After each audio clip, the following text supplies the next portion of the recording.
It's now my pleasure to introduce our speaker for the morning, Mr. Corey Carolina. Mr. Carolina is a graduate of the College of Business and Technology here at NSU in 2004 and established the company he's here to talk to us about today, Carolina Food Company, in August of 2011.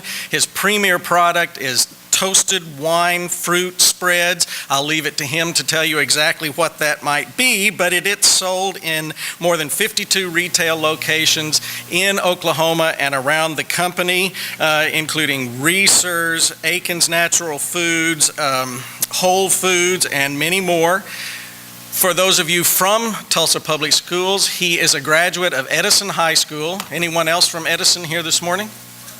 Yeah, anyone in the audience from Edison? Well, without further ado, Corey Carolina.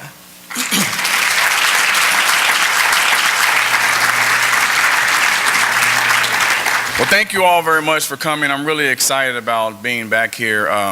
Shout out once again to our Edison folks. I really appreciate it. Appreciate you all coming out. It's got a very good turnout today. I really appreciate you all taking the time out to come here. I remember doing the same thing, because I got extra credit as well. So I really understand why you all are here, but I appreciate it anyway, because I did the exact same thing, so there's nothing wrong with that.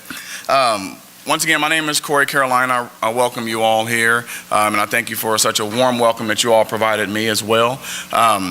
It's very important that we have a lecture series like this because it gives people like myself an opportunity to come back and speak. So I really appreciate you all for doing that.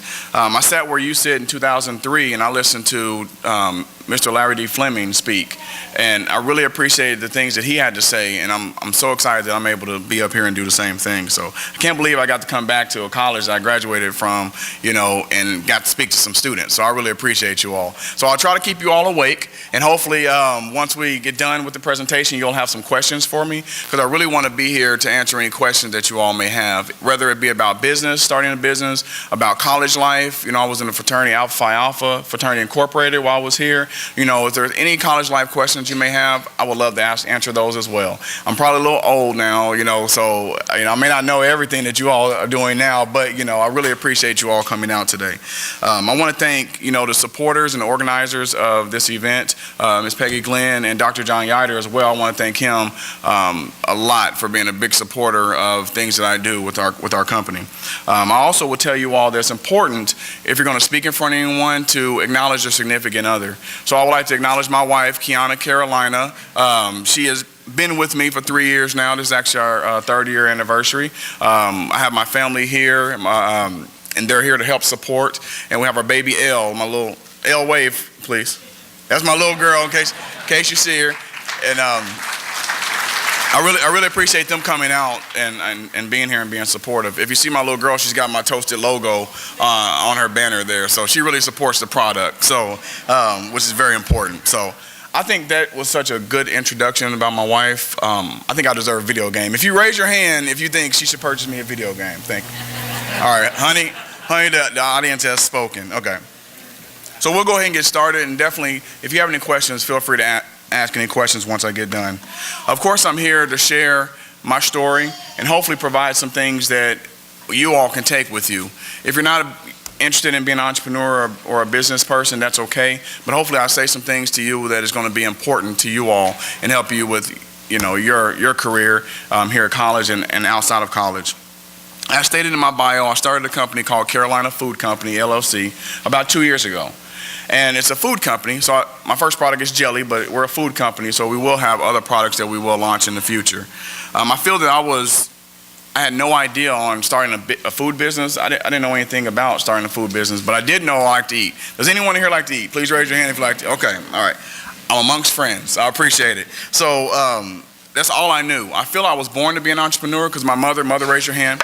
My mother has been an entrepreneur almost my entire life as a hairdresser. And so I really got to learn what hard work was about. I saw her work 16-hour days to help provide food for my brother and myself. And my brother and her are really inspirations in my life. So I really appreciate you for all the things that you did. Please give her a round of applause, please. Thank you.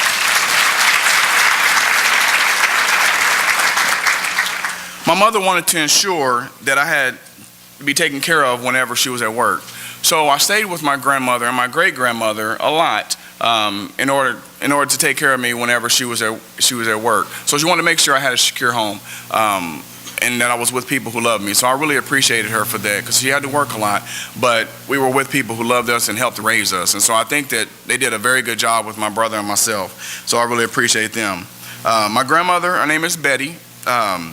She used to make jelly, and she tried to teach me how to make jelly as well. But of course, I was more thinking about eating versus making any food. So that may be some of you all as well, but I was definitely not thinking about making jelly whenever my grandmother was living. I was thinking more about what can I eat. That was more important.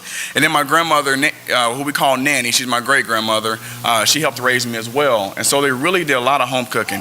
If anyone has a grandparent here, you know what home cooking is about. So it's very important that you try to spend time with them. I think my only regret for my grandparents, my grandmother especially, is that I never got to make jelly with her. So I want to share a video that I made during my last competition. I'm in a competition called the Startup Cup for local entrepreneurs, and we've actually made the final 6, and I go to make my final pitch on November 7th. And so this was the video that I shot that I showed them whenever I was giving my presentation. So I'll show it to you.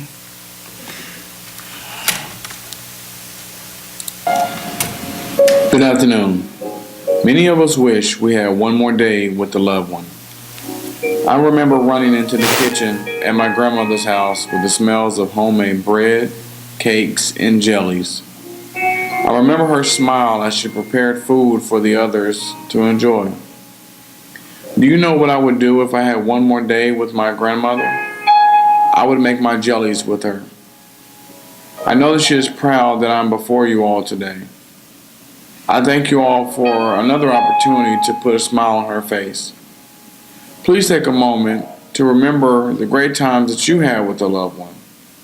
I am sure the fact that you are here today puts a smile on their face as well. So this is the video that I showed the judges at my last competition. It was a competition where we started with 80 companies in Oklahoma looking to get a $30,000 prize. And to be able to be in the top 6 has been very, very big for me. To be a small business, came from NSU and came from Tulsa, and to be against some companies that are larger than mine. There's CNG companies, there's other companies that are larger than mine, but we're able to really make some penetration in what we've been talking to the judges, and they really appreciated the things that we have spoke to them about. If you all have grandparents, I would really advise you all to spend as much time with them as possible, because they have so much knowledge to give you all. There's so many millions of dollars that are lost because people don't learn their grandparents' recipes, or they don't learn their grandparents' ideas. Take that information and take that time with your grandparents, because once they're gone, you never get that again. So, I would advise you all this weekend, go spend some time with your grandparents if you have grandparents living. So I really appreciated my grandparents, and I hope you do the same. And these are my grandparents, my grandmother Betty and my grandmother we call Nanny. Does anybody in here have a nanny? Does anyone ever call their grandmother Nanny? Okay, all right, good.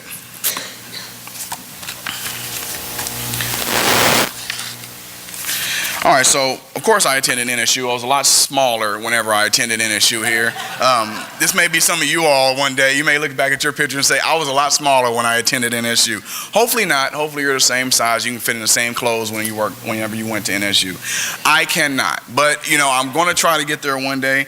And so, here when I was here, I really learned a lot from the professors and the organizations that I pledged my membership with. It was very important for me to get involved, and I would advise you all as well. Please try to get involved, even if it's just one organization or one group. Please try to get involved. It's very important. You meet a lot of people that you can really gain resources from. The best thing I learned here when I was in college is the importance of relationships. These people that you're sitting next to, you may or may not ever see them again after you leave college, but you may. And you may come back and say, oh, I knew you, and now this person is someone that can hire you, or their father or mother is someone that can hire you. So definitely take those relationships very seriously and build those strong relationships. For example, Dr. Yider. Dr. Yider, where are you located? I know he's in there somewhere. There he is, Dr. Yider. You all probably know Dr. Yider. He wears the green mustache all the time. You all are probably very familiar with Dr. Yider. I met him when I was here. He was a finance professor while I was here. So I got to know Dr. Yider a lot, and then even after I graduated, we stayed in touch. And that is an important relationship, because he was one of the main references for me to even be speaking in front of you all today. So I really advise you all to try to build those relationships, especially with your professors, because they really can be good resources for you. Take opportunity to meet your professors in their work hour. I mean, when they have their office hours. I had a professor tell me once that I cannot flunk a student if I know who they are. What that means is that if they know who you are and they know that you're trying, they're less likely to flunk you. Now, granted, I hope no one in here is making D's or F's, but it's really important to get to know those professors as much as you can.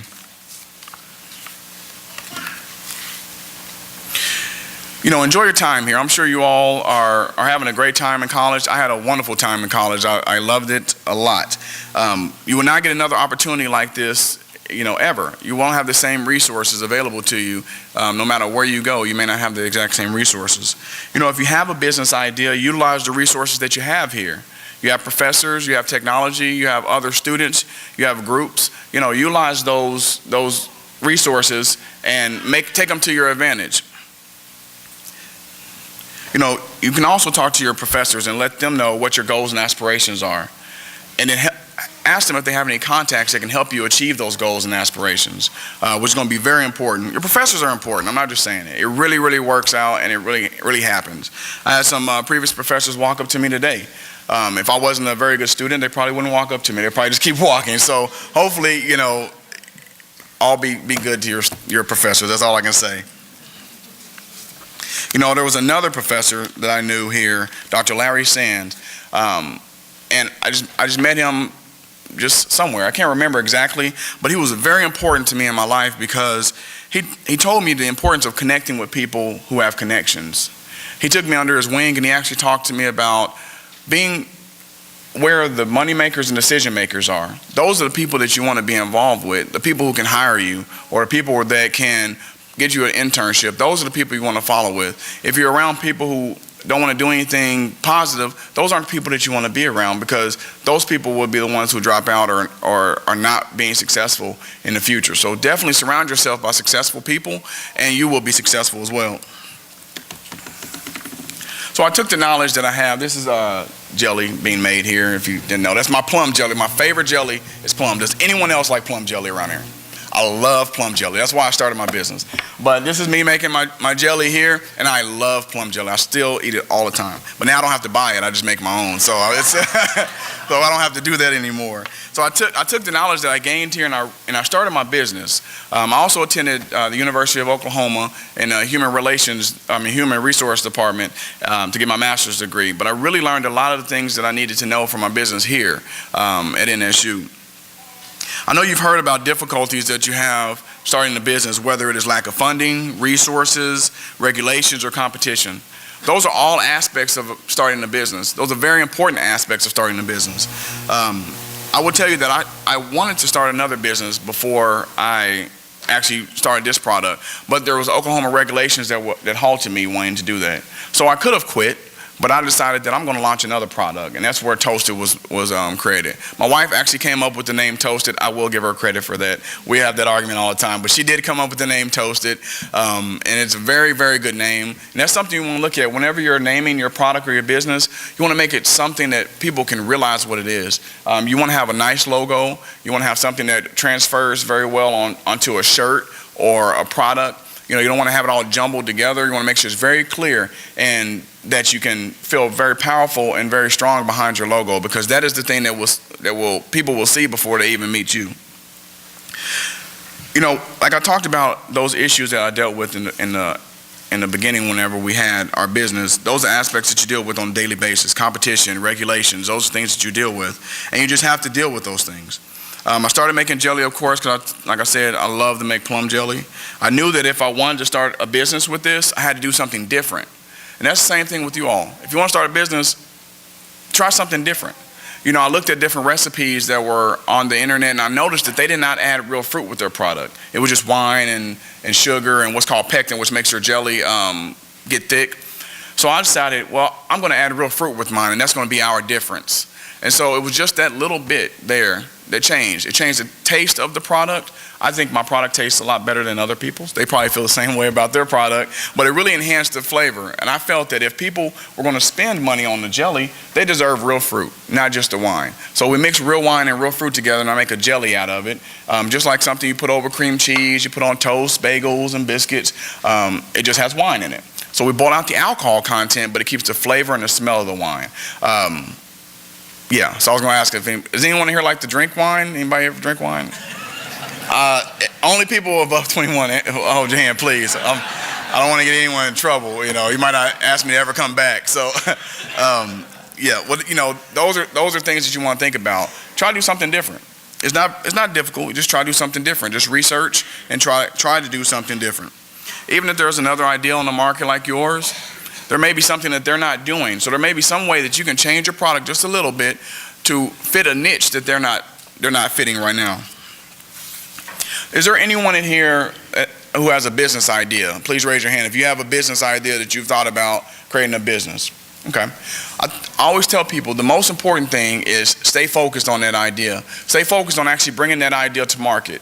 I started making my jelly at home, and I burned a few pots when I was trying to learn how to make jelly because I was doing a lot of recipes offline, and I, of course, never learned to make my jelly like my grandmother made. So I had a little issue in the beginning, but I stayed focused, and I knew that I wanted to do this, and I wanted to make a business out of it. So I looked at all of my different types of competitors, and I also looked at other organizations out there that can help me out. Does anyone here want to start a food-related business, like a food product? Okay, there's a class at OSU, the Food and Agriculture Department. They have a class there. It's a one-day class, 8 to 5, and it tells you everything you need to know if you want to start any type of food business or water or bread business or anything like that. They teach you about marketing, branding, how to create your labels. They teach you all that information. And I'm sure there's other organizations that are like that for businesses that you are interested in. So look for those businesses and those resources.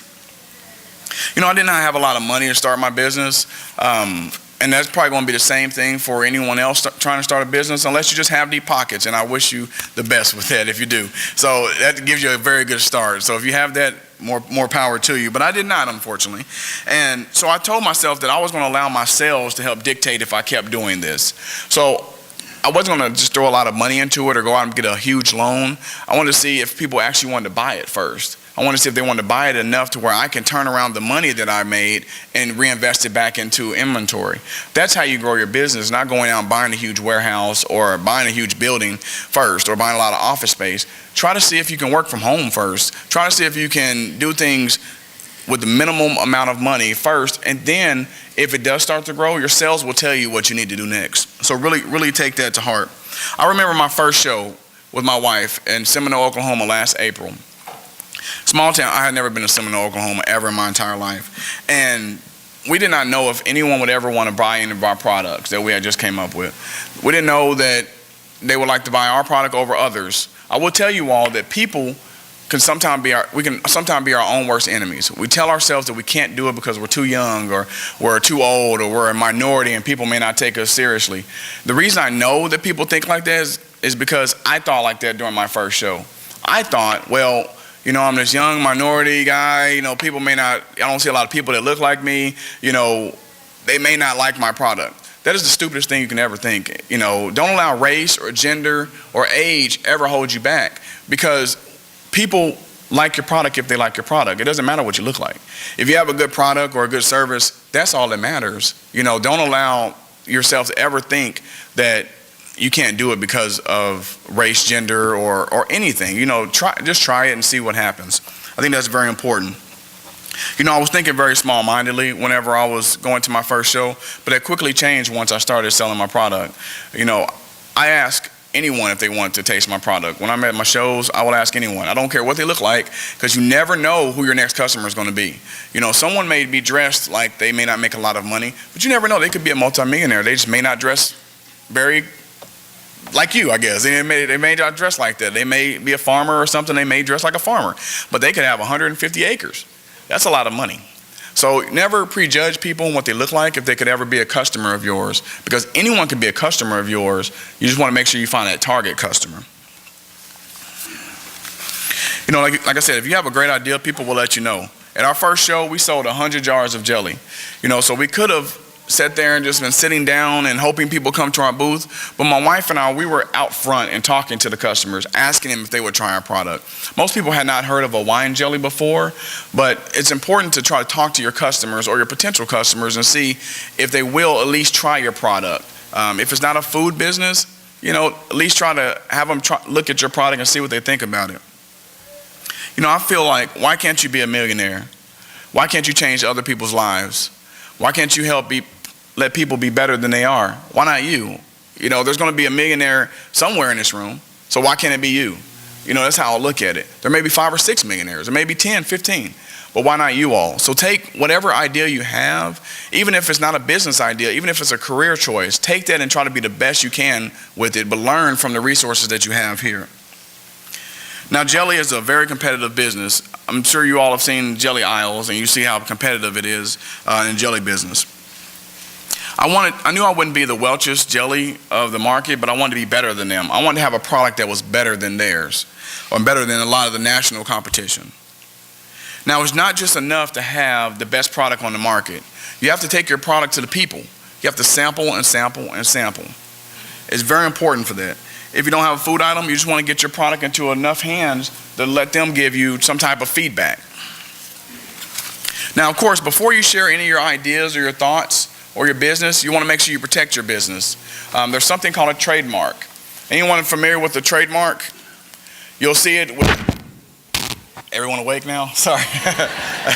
You'll see it on products where you'll see a TM, or you may see a R at the end of their product. That is a trademark. That means that with our Toasted logo, we have a trademark in Oklahoma, and that means that no one else is able to use that logo in the state of Oklahoma. So my competitors, if they want to come out with another product, they cannot call it Toasted. They cannot call it Toasted Wine Fruit Spreads. They cannot say it's Wine Fruit Spreads. We have about 7 trademarks with our company. We protected our business, and so people can't just copy the things that we do. And that's how you are successful. And so if you ever have an investor that wants to buy you out or something like that, that's what they're going to look for. Can your product be something that is not duplicated, or is your name something that someone else cannot take? So you can get a trademark for $50 with the Oklahoma Secretary of State. It's not very expensive to be able to protect your product in the state of Oklahoma. And so you always want to make sure that you watch who you talk to whenever you're talking about your business, because of course if your business is a good idea, they're going to think it's the same, and they may want to steal your idea. They may be your friend today, but if you have a multi-million-dollar idea, that'll kill friendship real quick. So really think about that before you share a lot of your information with people, and protect your business and your name. Now, our business has grown over the last 2 years. I've been very fortunate to have a lot of family and friends and supporters and customers that really support us. It's important that you take care of your customers, because they'll be the people who refer you. I've had repeat customers as well. And I think that it's very important that you just take care of those people, let them know that you appreciate them, and then they'll come back to you for additional business. I work a full-time job. I'm a manager at St. John Health System in Tulsa. It's a hospital in Tulsa. And so I work my full-time job there Monday through Friday. And I also work 5 to 8 hours after I get off work, trying to find a way that I can get my product in other people's hands. And so it's a lot of work, but it's fun. I enjoy it. It's a lot of work, a lot of sacrifice. My wife has had to sacrifice a lot of time. My little girl has had to sacrifice a lot of time. But there's going to be a benefit in the end of it. We'll be financially free at some point in time. That's my goal, and that's why we take all this time to do the things that we do right now. I've been in the corporate world since I graduated, and so I feel that it's my time to start making money for myself versus making money for others. Whenever you all get out and you're working your jobs, you're going to be making money for other people, and that's okay. You have to get in there, and you have to learn, and you have to teach or be taught some things whenever you're out in the corporate world or whatever you may do. But always think about the opportunities that you may have to have a side business. If you like to quilt, or if you like to craft, or you like to take pictures, or anything like that, do that as a side business. It may bring in an extra $300-400 a month. That will help you pay down student loans and other debts that you may have. So always think about a side business if you can. If you like to throw parties. That could be a side business as well. Does anyone here throw parties? I used to throw parties all the time. Okay, all right, okay, just checking. Your business idea, or whatever idea you have, will give you just as much as you put into it. It's the same thing in your grades. You know for a fact that you sit down in that classroom, you're like, I'm not ready for this class. I'm not ready for this test. I did not study last night. And so whenever you get that result and you're like, man, I got a C. I really should have got a D, but I'm so excited that I got a C. If there's no one else in here, I apologize because that was me. So always be prepared as much as you can to do the things that you need to do. I never thought I would have been making jelly for a business. I had no idea that I would make jelly and people would actually buy it and like it. I'm excited every day that someone tastes my product and they don't spit it out, so I'm really excited about that. You never know when people are in front of you at shows. They don't know you, so they'll tell you exactly how they feel. If they don't like it, they will tell you they don't like it. If they don't like wine, they'll give you the little nose. Somebody gives you a little nose and they'll just keep walking. Ooh, wine, no. So, or some of them will tell you that, well, I don't drink wine anymore. I'm recovering. And I try to tell them, well, there's no alcohol content in it. It's just a flavoring of the jelly. But you get all kind of things from your customers. But you need that feedback from them in order to help be better than you are currently. It's very important that you all know your target market. And that is a person or people who are going to buy your product. If you don't know your target market, then you don't have a business, you just have a hobby. So you have to find that target group or target person that you're going to be going after with your product or service so that they can know about your product and know how to purchase your product. For example, I'm going to need a volunteer, so please raise your hand whenever I ask this question. If you don't, I'll just pick someone, but please answer. Take this example. If I'm going to start a dog toy business, who do you think would be my target market? Dog owners. Thank you very much. I appreciate we got a combined group there, so thank you. We'll do that again one more time.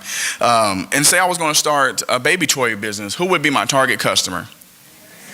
Exactly, parents. So you always want to look at who's going to be your target market. If you have a certain app that you want to create, then who's going to be that target market before you start that app? You want to see who you're going to be selling to. It's not realistic to say, I'm going to sell to everyone. Because I guarantee you everyone does not like wine. I guarantee that everyone does not like jelly.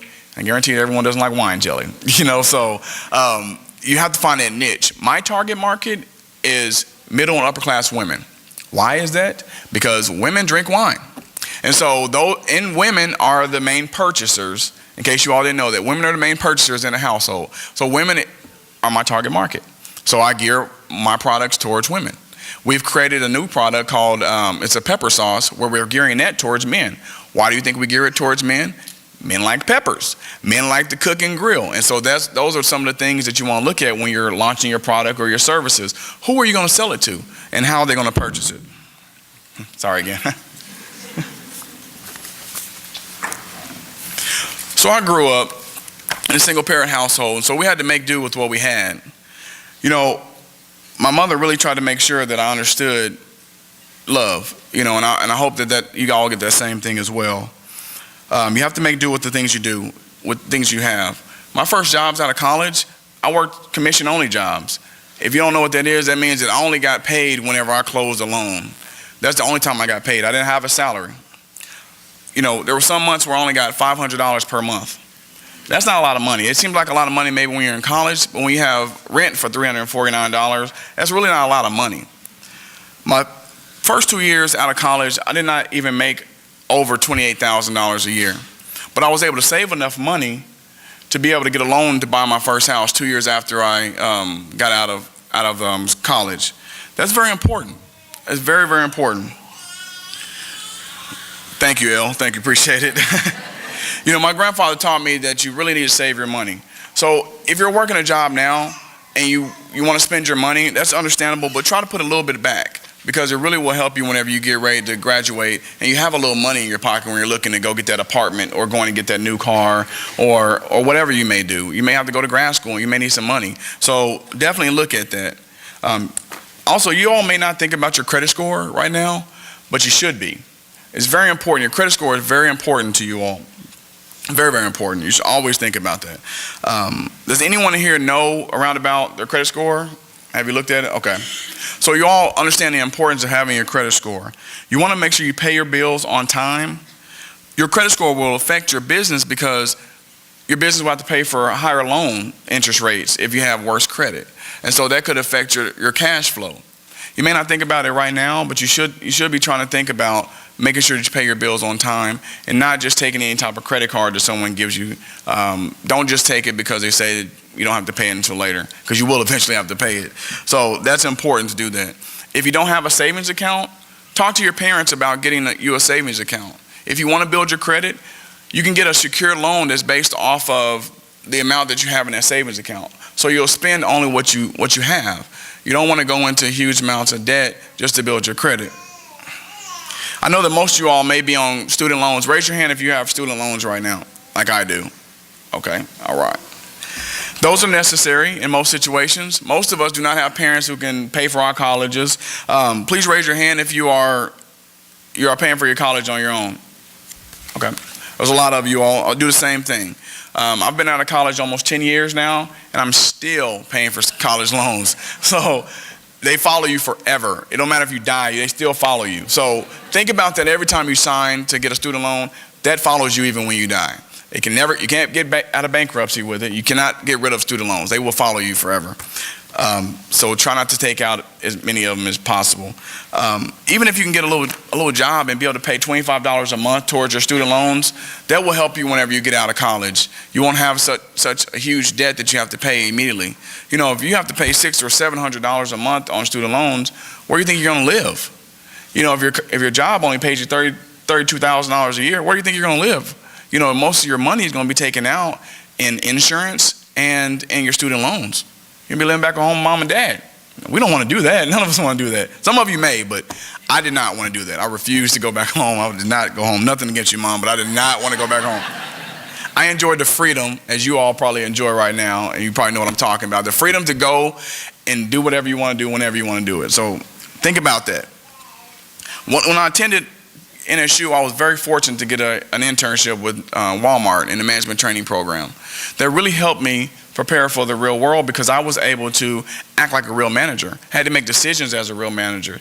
I was put in situations that a manager would be put into. So I was very unfortunate for that. I always tell people to speak with their professors and see if there's any internships that are available for you all. They will really benefit you all. For the high school students, ask your parents' jobs if you're able to get any type of internship for the summer. It'll really benefit you all there. So let's talk a little bit about competition. I'm sure you all know about competition. Now, this is an aisle in a grocery store. This is competition. I don't know if you all can see my product, but it's actually on here. It's the yellow thing right in the middle. The yellow jars right there in the middle. That's my product. And so just think about when you go to a grocery store and you see shelves like this. All these people are trying to beat the other person. They're trying to get the best position. They're trying to get in front of that customer so that they can buy their product. They're trying to make sure they have the right color and a different jar and the right logo and all those things. This is competition.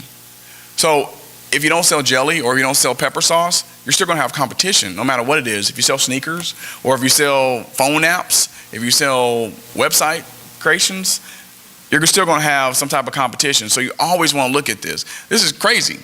That's so many. I mean, how do you figure out how do you figure out where you're going to be on that shelf? And how you're going to be pointed out to say, I need to go buy that product. So you really want to make sure you have things that that people can look at. The logo is clean. Your colors are attractive. You want to make sure you have that whenever you're thinking about your business. This is crazy. This is just the sauce aisle. So imagine the bread aisle, the water aisle. There's a lot of different aisles. Think about that when you go into the grocery store. Look at all those products that are on the shelves. Those are all competitors. They're trying to get your business. It's very important to understand that there's always competition. Competition is good though. It'll make sure that you stay on your toes and make sure that you're keeping your product in the forefront of people. I like competition. I'm a very competitive person, and if you're not a competitive person, that's fine. You want to make sure you get somebody competitive to work with you because you're going to have to expand your brand and expand your product. So you want to make sure that you have people around you that are competitive if you're not competitive by nature. Study your competition. I study my competition all the time. I check their Facebook out. You know, I'll go to their Facebooks and see what they're doing. I'll check them out in the grocery stores as well and see if they have any new products and see if there's any way that I can make sure that I'm ahead of them. or if they're doing something better than me, I'll try to see if there's some way that I can do something that's better than them. So you always want to check out your competition. Great thing is that most of them have Facebook pages. So you can go in there, you don't have to like their page, and you can still look through their Facebook. You look at their picture, look at their events, how they're packaging their product, and you never have to like their page, so it's okay. Sometimes you can become a customer of theirs. I've tasted other wine jellies to see what they taste like because I wanted to make sure my product tasted better than theirs. So sometimes you may have to go out and buy some of their product, but that's okay because you're going to eventually try to beat them anyway. So you may have to invest just a little bit with that. So study your competition. I have competition now, and I really try to do everything I can to be in front of the customers or to really grow my brand so that I can be better than my competition. I'm not the most well-known jelly in Oklahoma, but my goal is to be. So we're going to continue to expand our brand. It's good to do presentations like this. It's good to go out and talk to the people. You have to talk to the people, and they will help share your product. Now, does anyone here, raise your hand once again if you want to be an entrepreneur one day? Okay, there's quite a few hands. Do you think you have the traits to be the entrepreneur? If someone would not mind, if you raised your hand, if you don't mind telling me what one trait that you think you have that can make you a good entrepreneur. Do you mind?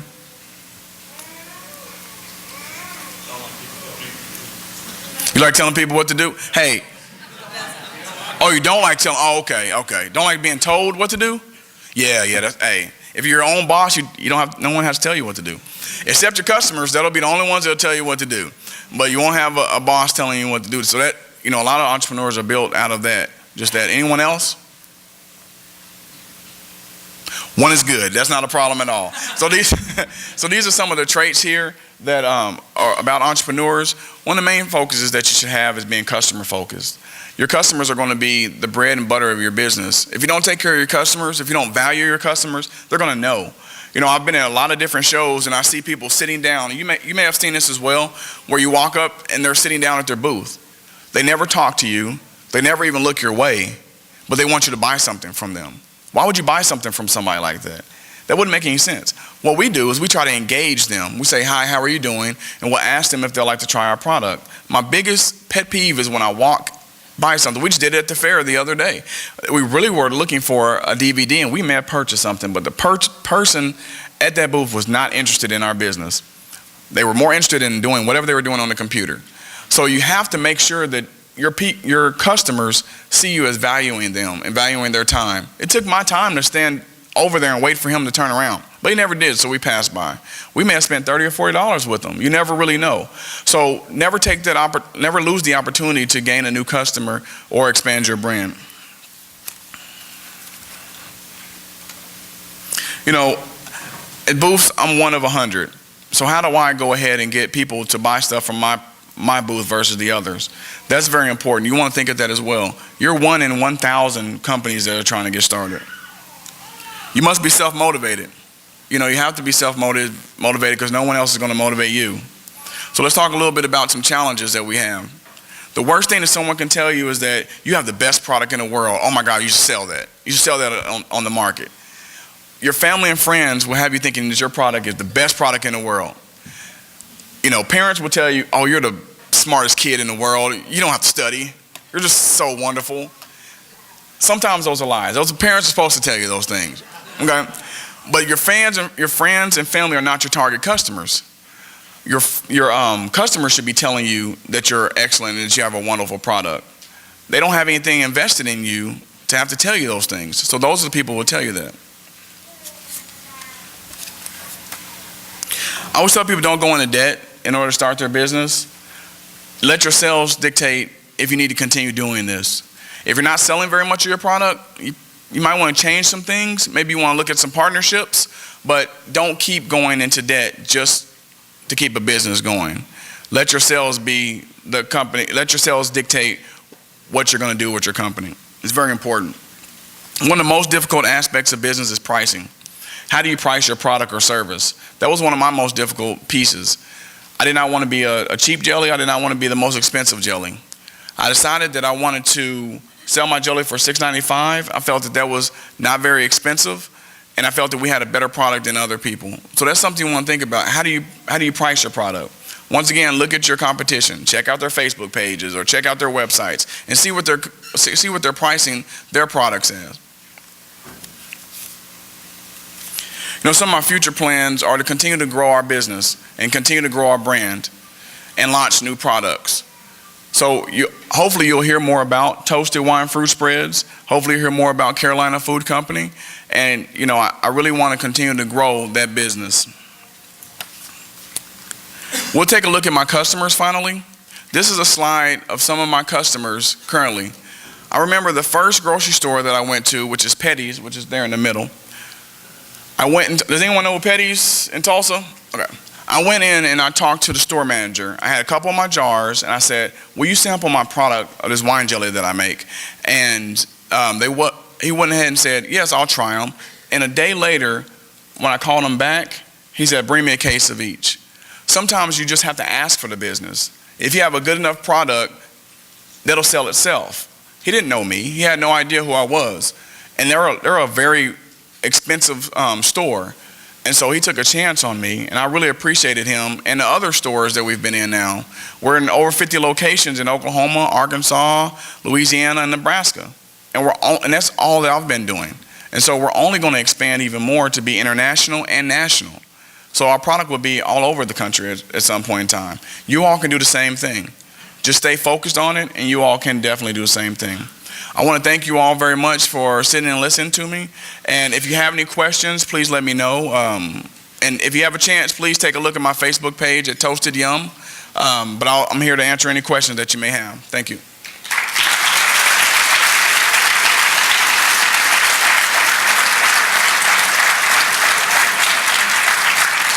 And if you have to leave for class, I don't have a problem with that at all. I won't make fun of you when you leave, I promise.